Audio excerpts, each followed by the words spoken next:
cordial saludo. Hoy vamos a estudiar los números reales. Está conformado básicamente por dos conjuntos grandes de los números irracionales con letra I y el de la letra Q, que son los números racionales. Bien. Entonces, los números irracionales tenemos dos condiciones, ¿no? Entonces, que sean cantidad infinita de decimales no periódicos, por ejemplo, constantes como pi, constantes como Euler, que la podemos se puede pronunciar como Euler o como Euler en español, la podemos decir, raíz de 2, raíz de 3, todas las raíces que no sean exactas, una cantidad infinita de decimales, ¿no? Eso es lo que tenemos, eso es lo que define un número irracional. Es decir, que no lo podemos escribir como un fraccionario, ¿sí? Por ejemplo, este número, el número 0,333, infinito número de 3, tiene una cantidad infinita de decimales, pero bueno, se escribe como 0,3 periódico. Ese se puede escribir como un fraccionario.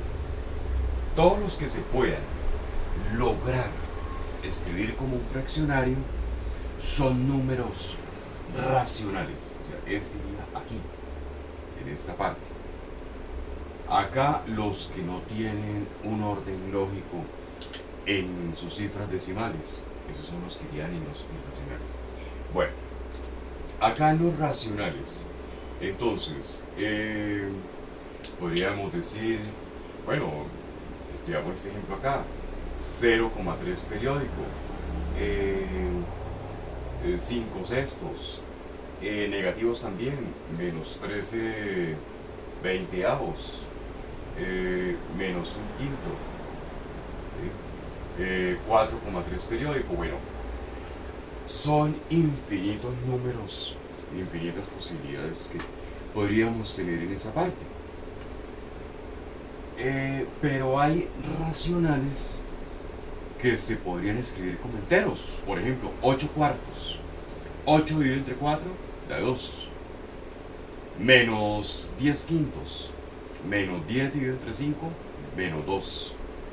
Menos 21 séptimos. Menos 21 dividido entre 7 da menos 3. Entonces ahí tendríamos los números enteros. Aquí dentro de los racionales tendríamos los enteros. Entre los racionales, por ejemplo, menos 8 cuartos, que lo nombraba ahorita, mencionaba, menos 21 séptimos, o simplemente o lo escribimos ya como un número entero, menos 5, menos 1, bueno, pero hay otros números enteros que no son negativos, y ese es el conjunto de los números naturales. Esos son los números naturales que lo representamos con esta letra N mayúscula, y son números que son enteros, pero que no son enteros, pero no negativos. Por ejemplo, el 1, el 2, el 3, 15 tercios, por ejemplo. 15 tercios, o sea, es racional, pero es natural, ¿sí? Es un entero positivo. Entonces, nosotros podemos decir lo siguiente: todo número natural es entero, ¿sí? Todo número entero es racional. Podemos decir eso, podemos afirmarlo. Lo que no podemos decir es lo contrario. Si venimos de afuera hacia adentro, entonces diríamos algunos números racionales son enteros, ¿sí? Algunos números naturales, algunos números enteros son naturales, ¿sí? O sea, de afuera hacia adentro diríamos algunos. de adentro hacia afuera, todos, todo natural es entero, todo natural es racional, todo entero es racional, podríamos decirlo así. Ahora, otra cosa que vemos nosotros entre los dos conjuntos, si un número es racional, no es irracional. Si un número es irracional, no es racional. Esos son dos conjuntos mutuamente excluyentes. Si es lo uno, no es lo otro. O sea, si es racional, no es irracional. Si es irracional, no es racional. Eso es lo que podemos nosotros decir. Y la unión de los dos, de racionales e irracionales, es lo que conocemos nosotros como los números reales. Esos son números reales y la unión de los dos. Entonces, escribámoslo acá de esa forma. Entonces, escribamos primero eso. Los naturales. El conjunto de los naturales son un subconjunto. ¿Sí? Subconjunto de los números enteros. Y a su vez los enteros son un subconjunto de los números racionales. Así quedaría. Y abajo podríamos decir los números reales. Debajo podemos escribir números reales. ¿Qué son? Es la unión. La unión de los racionales con los irracionales. Eso podríamos decir ahí. Entonces ahí hemos definido el conjunto de los números reales, ¿sí? La unión entre racionales e irracionales, y hemos recordado que es cada cosa. Bueno, esto es muy importante porque para las matemáticas de este nivel, porque vamos a trabajar en la recta real. Vamos a trabajar con intervalos, vamos a resolver inecuaciones, vamos a resolver desigualdades. Y las desigualdades muchas veces no, la mayoría de las veces la vamos a dar, la gran mayoría de las veces la vamos a dar como la solución a las desigualdades, como números, como intervalos entre números reales, entre números en la recta real. Entonces por eso es importante recordar muy bien cuáles son los números reales. Bien, recordemos ahora cómo pasar entonces de números expresiones decimales a fraccionarios. Por ejemplo, este número 1,3 exacto, 1,3 exacto, la parte decimal termina ahí. Entonces recordemos, es muy fácil. Nosotros decimos 1,3. ¿Cuántas cifras decimales tiene? Una solita. Entonces multiplicamos por 10 para desplazar la coma a la derecha. Si multiplicamos por 10, también debemos dividir entre 10. Pues ¿para qué? Para que la expresión no se altere. Si multiplicamos por A, dividimos entre A, como multiplicar por 1. Pero con el objetivo de verlo de otra forma, ¿no? Entonces sería 13 décimos, ¿no? 13 décimos. ¿Sí? Si tuviéramos ese número, 0,125, 125. Entonces hay 3 cifras decimales. Entonces, ¿qué debemos hacer? Multiplicar por 1000 la cantidad de 0. Recordemos esto: 0,125 por 1000 sobre 1000, ¿no? Entonces nos quedaría, al multiplicar por 1000, corremos la coma 3 posiciones a la derecha, nos quedaría 125 sobre 1000. Y lo simplificamos, ¿no? Lo simplificamos, ¿no? Ahí lo podemos reducir. Eso quedaría, esto si lo dividimos entre 5, haría 25. Lo dividíamos entre 5, haría 200, ¿no? Lo dividimos entre 5, daría 5. Eh, lo dividimos entre 5, nos daría 40.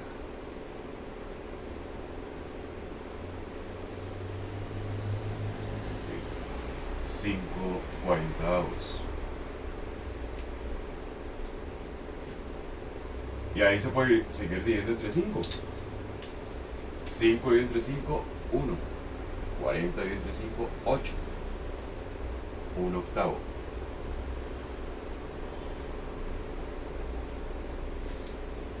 ¿Sí? Entonces, bueno, muy fácil esa parte. Cuando la cantidad de decimales es finita, es muy fácil. Se multiplica por 10 sobre 10, por 100 sobre 100, por 1000 sobre 1000, dependiendo de la cantidad de cifras decimales que tenga. Ahora, vamos a hacer uno que sea periódico. Por ejemplo, el número 4,3 periódico. O sea, 4,333, infinito número de 3, que lo representamos como 4,3 periódico. ¿Cómo se hace eso? Bueno, hay varias formas. Hay una fórmula, ¿no? Que se dice que dividiendo entre 9, que dividiendo entre 99. Bueno, hay varias formas, pero para que no se nos vaya a olvidar el procedimiento de cómo se hace esta deformación, podríamos llamarle X al número que vamos a pasar a fraccionario. X, le llamamos a 4,3. Ahora, como tiene una cifra decimal periódica, vamos a multiplicar, o sea, como es una sola que repite, es el 3, es una sola, se repite, pero es el 3, solamente es el 3. Entonces la vamos a multiplicar por 10. 10x. Entonces, 10x, ¿qué sería? Sería 43, ¿no? 43. Pero ahí no para. Recordemos que la cantidad de 3 es infinita. Es infinita la cantidad de 3. Infinito número de 3. Entonces sería 43,33333. No pararía. Simplemente hemos corrido la coma una posición a la derecha, una solita. Pero es infinito número de 3. Entonces 43,3 periódico, sigue siendo periódico. Ahora vamos a hacer algo interesante. Vamos a restar 10x, le vamos a restar una sola x, 10x menos x. Eso nos da 9x, ¿cierto? 10x menos x, 9x. Ahora vamos a escribir enfrente de 10x, ¿qué es 10x? 10x, lo que escribimos acá, 43,3 periódico. Y x, 4,3 periódico, pero debemos ser cuidadosos con la coma, ¿no? Debemos ser cuidadosos con la coma. Recordemos que cuando estamos haciendo sumas o restas con decimales, las comas deben estar alineadas, ¿no? Entonces aquí el 4 y aquí el 3 periódico. Entonces, acá, ¿para qué se hace esa estrategia de multiplicar por 10? En otros casos por 100, ¿no? Si son 2 cifras periódicas y son 3 cifras periódicas por bit. ¿Para qué se hace eso? Para eliminar la parte periódica. Observemos, al restar, mire, desaparece la parte periódica. Desapareció. La parte periódica, 3 periódico, 3 periódico arriba, 3 periódico abajo, desapareció. ¿Sí? Para eso es que se hace esta estrategia. Y nos quedaría simplemente 43 menos 4. Y 43 menos 4 sería 39. Entonces, ahí la x sería igual a 39 sobre 9. 39 sobre 9. Miremos a ver si se puede simplificar. Si ambos son múltiplos de 3. Entonces simplificamos entre 3. Podemos dividir entre 3. Dividimos entre 3. 39 entre 3 sería 13. Y 9 entre 3 sería 3. 13 tercios. Ahí nos quedó simplificado. Y entonces, ¿qué podemos decir? Escribamos arriba. Escribamos el decimal periódico y su equivalente. Entonces sería 4,3 periódico, que es 13 tercios. Entonces, de esa forma podemos nosotros hacer esas transformaciones, ¿no? De decimal a fraccionario, ¿no? Muchas veces nosotros tenemos que comparar, porque nosotros vamos a trabajar en la recta real, ¿sí? Vamos a trabajar en la recta real. Entonces, en la recta real necesitamos estar comparando números. A veces tenemos números muy parecidos, muy cercanos, pero necesitamos tener claro, saber cuál va a la derecha, cuál va a la izquierda. En el caso de ustedes que me están mirando allá, cuál va a la derecha, cuál va a la izquierda, ¿sí? Cuál va a la derecha, cuál va a la izquierda, cuál va más a la derecha, cuál es mayor, cuál es menor, porque muchas veces podemos cometer un error por una décima, por una centésima. Nos podemos equivocar en un intervalo, en un ejercicio que estemos trabajando. Por ejemplo, vamos a mirar. Nosotros sabemos que 4,3 periódico en realidad, ¿no? 4,3 periódico es mayor que 4,3. ¿Sí? Este número iría más a la derecha en la recta numérica. Si lo estamos ubicando en la recta numérica, sería mayor. Entonces, nosotros, bueno, como si lo comparamos como fracción, 13 tercios sería ligeramente mayor, ¿no? Ligeramente mayor a 43 décimos. ¿De dónde salió 43 décimos? 43 décimos es 4,3 al pasarlo a fraccionar, ¿no? 43 décimos. Es ligeramente mayor. Pero siempre debemos tener eso en cuenta. ¿A qué voy yo con esto? Cuando nosotros estamos trabajando en la recta real, nosotros, voy a colocar este sencillo ejemplo. Aquí vamos a ubicar el 0. Bueno, la recta real es infinita. Es infinita. Supongamos que aquí queda el 1. Aquí el 2. Bueno, eso es infinito. Y yo les voy a decir, vamos a aproximarnos al 1 por la izquierda y vamos a aproximarnos al 1 por la derecha. Entonces, vamos a poner que aquí queda 0,9.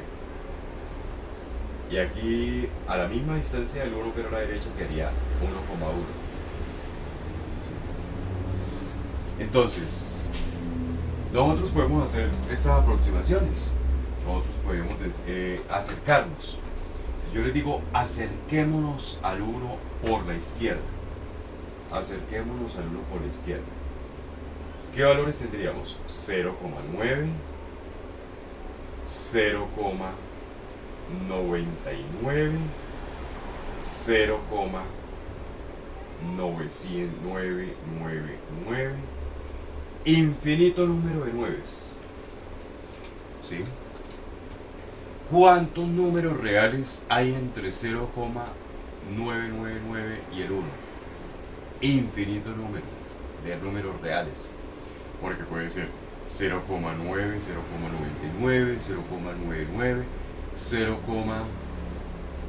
infinito número 9. 90.000, 50.000, 1.000.000, 10 millones de 9. antes del 1. Otra cosa, que el ojo humano no los alcance a ver. O que si estamos en alguna aplicación, si estamos trabajando en el computador, si estamos trabajando en GeoGebra, lo que podemos hacer es hacerle zoom, cada vez ampliarlo más, pero no tendría fin. No tendría fin la cantidad de números reales. Es infinita. Si le dijera, aproximémonos a la derecha, al 1, por la derecha del 1, por la parte derecha. Si nos aproximamos por la parte derecha, ¿qué tenemos? Bueno, empezamos con 1,1. Aproximémonos más de derecha a izquierda. 1,01. Sigamos aproximándonos. 1,001. ¿Sí? Y ahí seguiría 1,000. Infinito número de ceros. 1. ¿Sí? Infinita cantidad de ceros. Entonces, estas aproximaciones, esto lo vamos a necesitar cuando estudiamos las asíntotas de una función. ¿Sí? Hay que entender eso. Cuando estamos estudiando agujeros, porque también hay agujeros en las funciones. Hay asíntotas y hay agujeros. Recordemos que asíntotas, ¿cuáles son las asíntotas? Esas rectas a las que la curva, la función se aproxima, pero nunca toma ese valor. Es decir, en lenguaje coloquial, nunca lo toca. Nunca toca ese valor. No toca ese valor. Eso es lo que ocurre en las asíntotas. No toca el valor ese valor de esa recta. Agujero. Una curva en la función, una curva, por ejemplo. Voy a hacer acá una ligera gráfica. Y acá tiene un agujero. En esos agujeros, ¿qué significa? Que ahí no está definida la función. ¿Sí? Es decir, supongamos que este agujero queda en el 1, un ejemplo. Vamos a suponer, ¿no?, que ese agujero queda en el eje X, en la horizontal, en el valor de 1. Vamos a suponer. Entonces, cuando estemos analizando funciones, ¿qué vamos a entender? Que esa función para X puede tomar los valores de 0,9, 0,99, 0,999, 0, infinito número de 9. Los toma, pero jamás 1, jamás. Eso es lo que significa un agujero en una función. Y de allá para acá lo mismo, que la función puede tomar los valores de X 1,1, 1,01, 1,0001, 1,00000, cantidad infinita de ceros, 1. Pero nunca va a tomar el valor de 1. ¿Sí? Entonces, pues, en los agujeros o en las asíntotas, para esto es importante hacer estos análisis, ¿no? Cuando estemos hallando el dominio y el rango de una función. Más adelante, al final, cuando estemos estudiando límites, es importante conocer esto, es importante manejar esto muy bien. Cuando estemos trabajando límites, ¿sí?, saber hasta dónde las aproximaciones que hacemos por la izquierda y por la derecha. Aproximaciones que hacemos por ambos lados, izquierda y derecha. Y esas aproximaciones que hacemos por la izquierda y por la derecha también repercuten, también influyen en los valores de Y, por arriba y por abajo, ¿no? Sí. Si ustedes miran acá, aquí, aproximaciones por la izquierda, aproximaciones por la derecha, también nos van a afectar las aproximaciones por arriba y por abajo. Van a afectar de esa forma, en caso de que se trate de un agujero. Bien, cuando los números son negativos, ¿qué ocurre? Recordemos que fácilmente, ¿no?, Si no estamos muy concentrados nos podemos equivocar, ¿no? Ahí simplemente lo que debemos tener presente es que cuando los números son negativos, eh, tomamos el cero de la recta numérica siempre como un espejo, ¿no? Entonces el avance se hace hacia la izquierda. Bueno, eso se sabe desde séptimo grado, desde sexto grado, que desde séptimo grado se sabe que el avance se hace hacia la izquierda. Entonces vamos a suponer que aquí queda el cero, acá queda el menos uno. Dejémoslo hasta allá, hasta menos uno. La recta real es infinita por ambos lados. Bueno, hagamos aproximaciones por la izquierda. Entonces, por la izquierda. Entonces, por la izquierda, recordemos que el avance es hacia allá, ¿no? Sí, menos 1, menos 2, menos 3, hacia allá, hacia la izquierda crece en valor absoluto, ¿no? Sí, en valor absoluto. Entonces diría menos 1,1 por acá. Nos acercamos más. Acá. Menos 1,01. Nos acercamos más, bueno, ahí ya no se vería el punto del marcador. Menos 1,001, menos 1,000, infinito número de ceros, 1. Y nos aproximamos por la derecha. Ahora aproximémonos por la derecha. Si nos aproximamos por la derecha, ¿qué tendríamos? Tendríamos por acá, digamos que por ahí, menos 0,9. Nos aproximamos más, menos 0,99. Nos aproximamos más, bueno, ya no se vería este puntico, menos 0,999, infinito número de nueves. Entonces, acá hay que tener en cuenta algo muy importante, bueno, ¿qué es mayor y qué es menor? Nosotros, si a nosotros nos preguntan entre menos 0,9 y menos 0,99, ¿cuál es mayor? Entonces ahí debemos ser muy cuidadosos. No es cosa del otro mundo. Son cosas que ya se han visto en niveles anteriores, de atrás. Hay que ser muy cuidadosos, saber si estamos avanzando de izquierda a derecha, de derecha a izquierda, saber cómo nos estamos moviendo. Entonces, aquí el mayor es el 0,9, el menos 0,9, menos 0,9 es mayor, ¿sí? Porque está más a la derecha.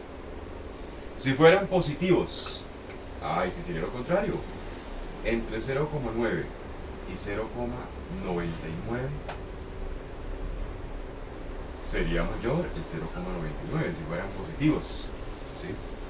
Pero como son negativos es al contrario, ¿no? Recordemos que entonces aquí hay que ser muy cuidadosos hacia dónde nos movemos, ¿no? Todo esto es importante cuando estemos analizando una función, cuando estemos mirando el dominio, el rango, las asíntotas, los agujeros, cuando estemos estudiando una función, cuando estemos mirando la función, no solamente la función como tal, sino también pues la parte de los límites, las derivadas. Todo esto es información que nos ayuda, que nos prepara para llegar allá.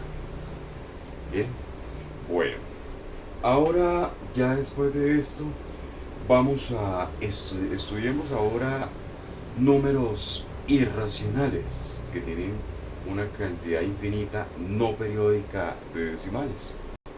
Los números irracionales, por lo menos bueno, en las ciencias naturales, en física, hay muchas constantes que no tienen un orden lógico y tienen una cantidad infinita de decimales.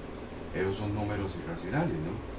En física, pues esas constantes tienden a aproximarlas, ¿no? Ustedes tienden a aproximar esas constantes. Cuando han trabajado en física, eh, siempre pues se tiende a aproximar, ¿no? Porque, sin embargo, hay números que nosotros, sí, matemáticas, podemos ser más exactos. Por ejemplo, para nosotros, raíz de 2. Raíz de 2. Lo más exacto es dejarlo como raíz de 2. Es lo más exacto. ¿Sí?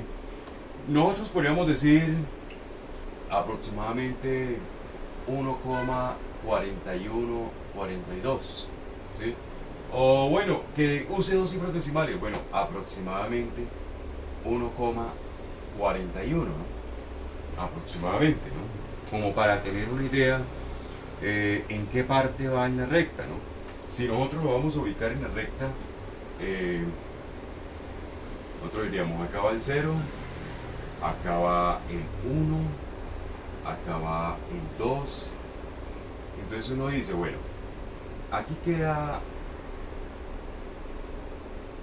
1,5, acá, en la mitad entre el 1 y el 2. Entonces dice, bueno, un poquito antes,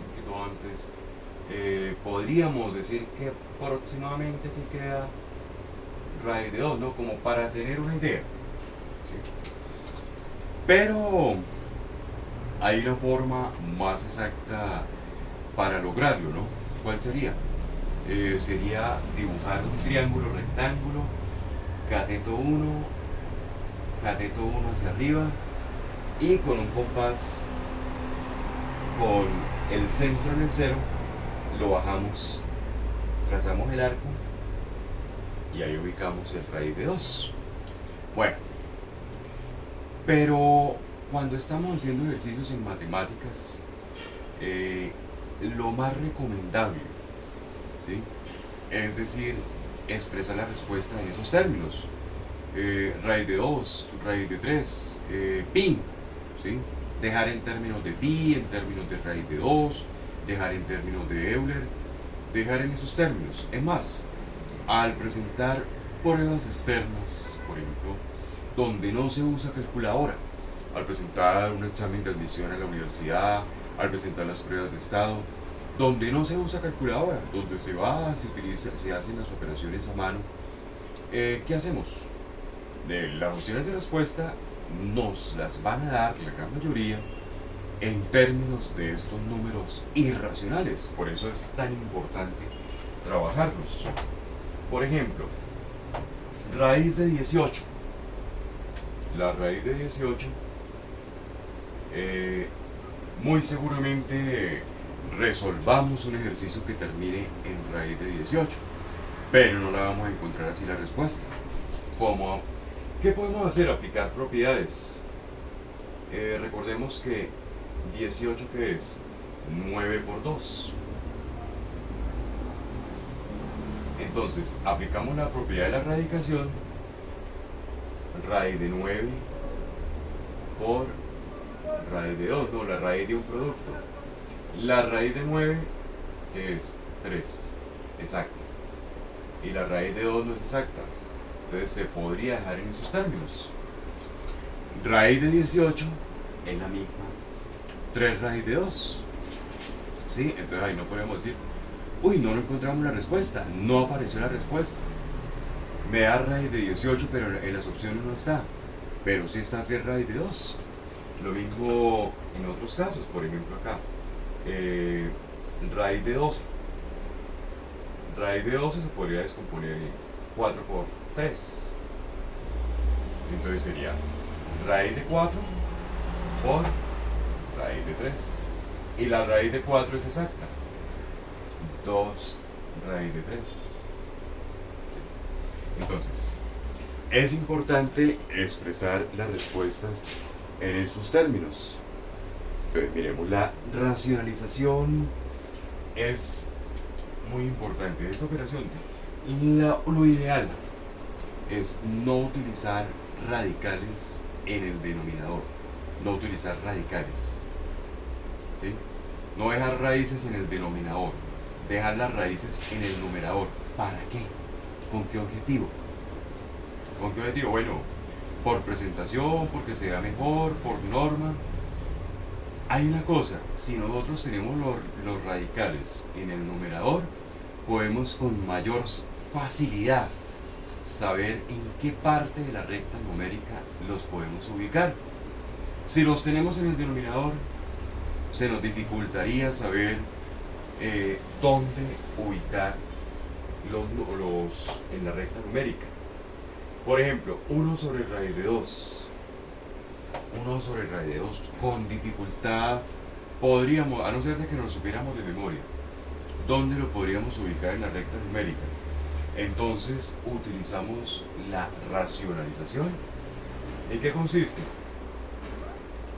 Lo mismo que tiene acá raíz de 2, lo mismo que está en el denominador es por lo que vamos a multiplicar tanto abajo como arriba. Al multiplicar arriba y abajo por un mismo valor, la expresión no se altera. La expresión sigue siendo la misma porque es como multiplicar por 1. Pero nos está ayudando a eliminar la raíz del denominador. ¿Por qué nos está ayudando?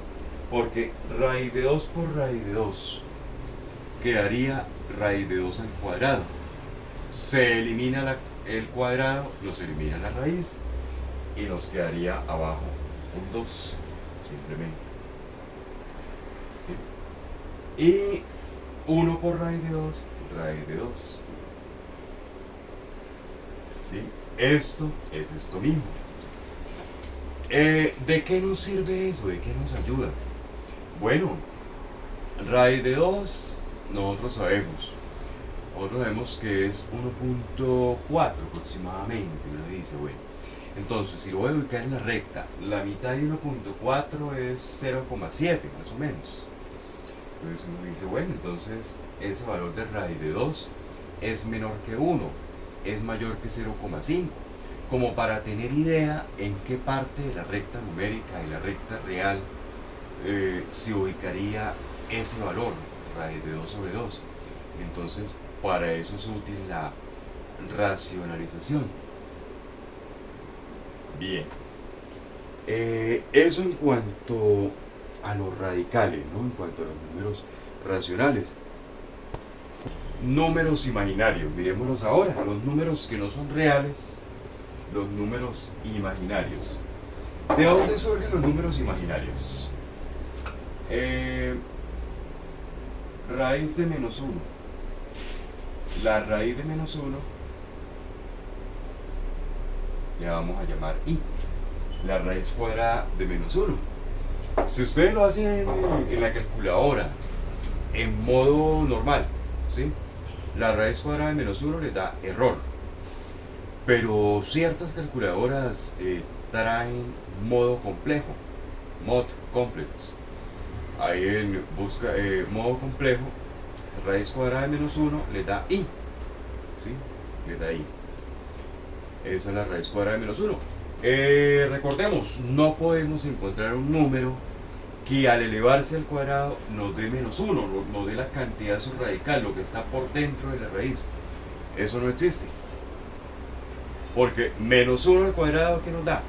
1 positivo, ¿no? El menos va también elevado al cuadrado, ¿no? El menos entre paréntesis, recordemos. Menos 1 al cuadrado nos da 1 positivo. 1 al cuadrado nos da 1 positivo. Entonces, no va a haber un número, no existe un número en los reales, en los números reales. No existe un número que al elevarse al cuadrado nos dé menos 1. No existe en los reales. Entonces, esa es y la unidad de los números imaginarios. Bueno, los números imaginarios. Miremos a ver, tenemos algunos ejemplos. La raíz cuadrada de menos 4, por ejemplo. Entonces, aplicamos las propiedades de la radicación. Entonces, nosotros separamos el 4 del menos 1, 4 por menos 1. Lo descomponemos. Y tenemos ahí la raíz de un producto, la raíz de 4 por la raíz de menos 1. ¿Y la raíz de 4 qué es? 2. Y la raíz de menos 1 es i. ¿Sí? Recordemos que sin la calculadora, en modo complejo, escribimos la raíz cuadrada de menos 4, como resultado nos va a dar 2i. Ejemplo, la raíz cuadrada de menos 100. Entonces, de la misma forma, nos daría. Entonces separamos raíz cuadrada de 100 por menos 1. Y separamos raíz de un producto, la raíz de 100 por la raíz de menos 1. Nos quedaría 10i. Y de la misma forma, cualquier raíz cuadrada, simplemente lo que tenemos es que quitarle el signo menos. Entonces esta nos daría 5i.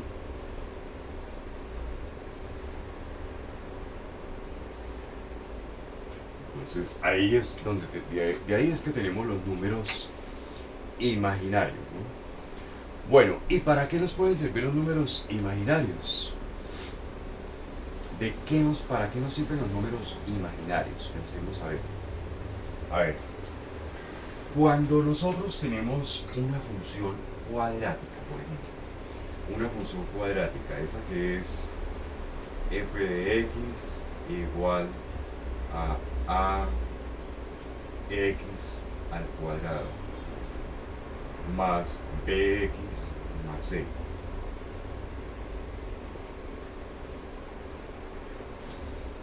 Recordemos que la variable es x, ¿no? X es la variable. Y la función está en términos de x.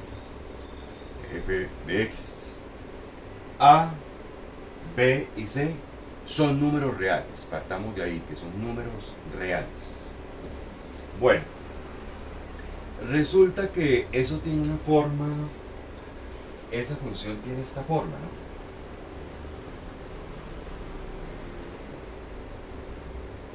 Bueno, no siempre va centrada. Supongamos que viene así, no viene, supongamos que no está centrada, supongamos que está así.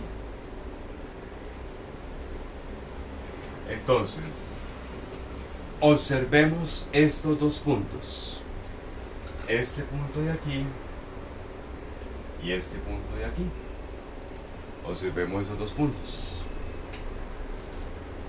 ¿Sí? En esos dos puntos, la curva, la función f de x vale 0. En esos puntos vale 0. ¿Sí? En esos dos puntos vale 0. Esa parábola, esa función cuadrática vale 0. Acá en esos dos puntos que marqué en rojo, bueno, no sé si alcance a notar bien en rojo, esos dos puntos, vuelvo a señalarlo bien, mejor. En esos dos puntos la función vale 0. Entonces, ¿cómo hacemos para hallar esos dos puntos? Hay una fórmula que dice que, bueno, igualarla a 0. Primero que todo, partamos de ahí, igualarla a 0. Entonces, queremos saber cuándo esta función, ax a la 2 más bx más c vale 0. Queremos saber para cuáles valores de x vale 0. Queremos saber cuándo vale 0. ¿Cuándo? ¿En qué momento vale 0? ¿Para qué valores de x vale 0? Entonces, ¿cómo despejaríamos? Que pasamos hacia la izquierda, pero no podemos decir, pasamos hacia la izquierda y despejamos.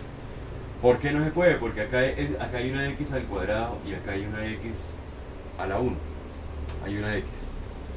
Entonces, cuando es así, se utiliza la fórmula de la cuadrática. Recordemos de atrás la fórmula de la cuadrática que dice que tiene dos posibles respuestas, x1 y x2, ¿no? que es menos b más o menos la raíz cuadrada de b al cuadrado menos 4ac sobre 2a. Bueno, ¿qué tiene que ver esto con los números imaginarios? Si la gráfica de la función es así, no tiene nada que ver con los números imaginarios. Pero supongamos que la gráfica no sea así. Supongamos que la gráfica esté corrida hacia arriba.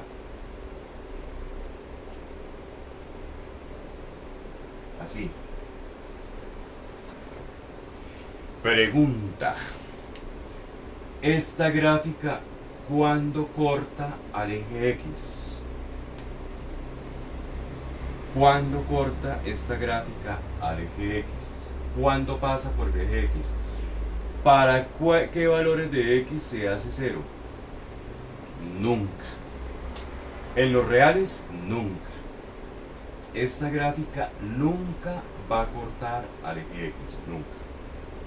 Jamás. ¿Sí? Porque la gráfica tiene su vértice, recordemos, la cuadrática. Tiene su vértice aquí. Del vértice a la izquierda crece hacia arriba. Del vértice a la izquierda acá. Entonces nunca, o sea, la gráfica se abre hacia arriba y nunca va a cortar al eje X. Nunca. Nunca lo va a cortar, o sea, nunca se va a hacer 0. ¿Qué ocurriría si nosotros buscamos acá estos valores de X para los cuales se hace 0? Nos va a dar un resultado imaginario. Nos va a dar respuesta imaginaria. O sea, no en los reales. Eso significa tiene raíces imaginarias. Vamos a mirar un ejemplo. Voy intencionalmente voy a colocar una función para la cual las raíces nos den imaginarias. X al cuadrado, coloquémosla, más 4x más 1. En esa nos va a dar imaginario. ¿Cuánto vale a? A es el coeficiente de x al cuadrado. A vale 1. ¿Cuánto vale b? B vale 4. ¿Cuánto vale c? C vale 1. Entonces, la pregunta es,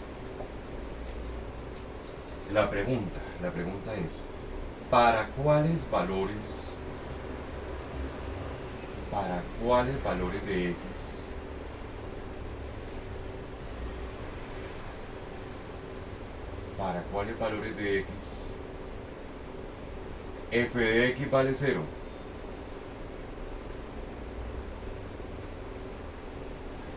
¿Para cuáles valores de x f de x vale 0? Entonces, ¿qué tenemos que hacer? Tenemos que igualarla a 0. X al cuadrado más 4x más 1 igual a 0. Entonces vamos a despejar x. Como es una cuadrática, pues no es tan sencillo, no es tan fácil. Pero para eso alguien llegó a esta fórmula y nos dejó esta fórmula, nos aportó esta fórmula a las matemáticas para que nosotros pudiéramos despejar x de aquí. Porque, miren ustedes, despejar x de aquí no es sencillo. Aquí está la x al cuadrado, aquí está la x a la 1, no es sencillo despejar x ahí. Pero, afortunadamente, pues alguien nos aportó esta fórmula a las matemáticas y reemplazamos b, reemplazamos a, reemplazamos c, reemplazamos a y hallamos esos valores de x. Vamos a hacerlo. Entonces, aquí nos quedaría x. Despejémoslo. Entonces, x le colocamos x1 y x2 porque son dos posibles valores. Son dos posibles valores. Entonces, menos b sería menos 4, ¿cierto? Más o menos la raíz cuadrada de b al cuadrado. B al cuadrado sería 4 al cuadrado menos 4ac. A vale 1. Entonces 4 por 1 por c. C vale 1.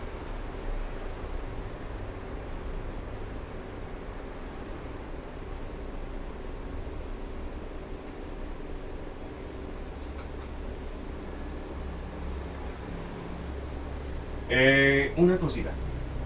Antes de... Voy a hacer un pequeño cambio. Voy a cambiar un poquito el ejercicio. Voy a colocar que C valga 5. Voy a colocar que C valga 5. Cambiemos C por 5.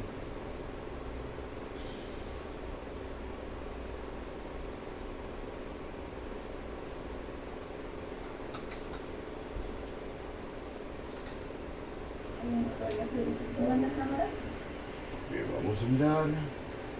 Cambiemos C por 5.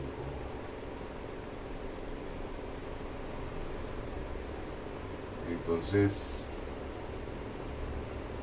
para cumplir con el objetivo, que es que nos den raíces imaginarias, ahí tendríamos 4 por 1 por 5. Ahí está. Sobre 2a. Entonces sería 2 por a que vale 1. Y vamos a resolver esto.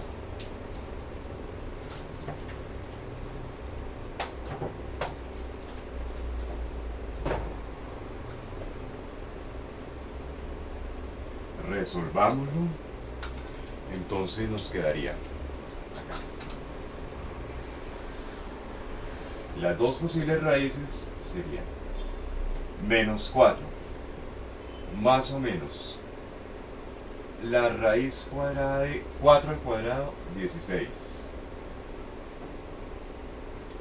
4 por 1 por 5, 20. Sobre 2 por 1. Entonces, nos quedaría menos 4 más o menos la raíz cuadrada de 16 menos 20 daría menos 4. Una raíz negativa nos va a dar imaginario sobre 2. Entonces nos quedaría menos 4 más o menos, que son dos posibles respuestas, una con más y otra con menos. La raíz cuadrada de menos 4, 2i. 2i. Sobre 2. Bueno, entonces tendríamos dos posibles respuestas, una con más y otra con menos. Entonces coloquemos x1 y x2. Entonces la respuesta con más sería menos 4 más 2i sobre 2.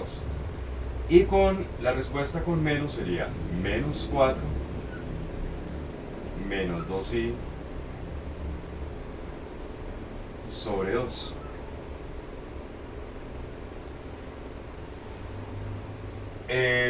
El denominador lo podemos separar. Nos quedaría menos 4 medios, ya lo simplificamos, menos 4 medios más 2i sobre 2. Y lo mismo el otro, separamos menos 4 medios menos 2i sobre 2. Bueno, ahí podemos simplificar. el 4 con el 2, el 2 con el 2 se van, y nos quedaría que una raíz sería menos 2 más i. Y acá sería menos 2 menos i. Y esos son los dichosos números complejos. Esos son los números complejos. ¿Cuáles son los números complejos? Estos, los que tienen la parte real,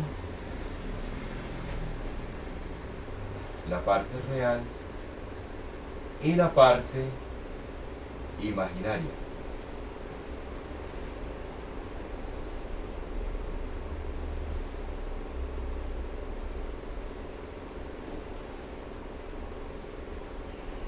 Parte real y parte imaginaria son los números complejos.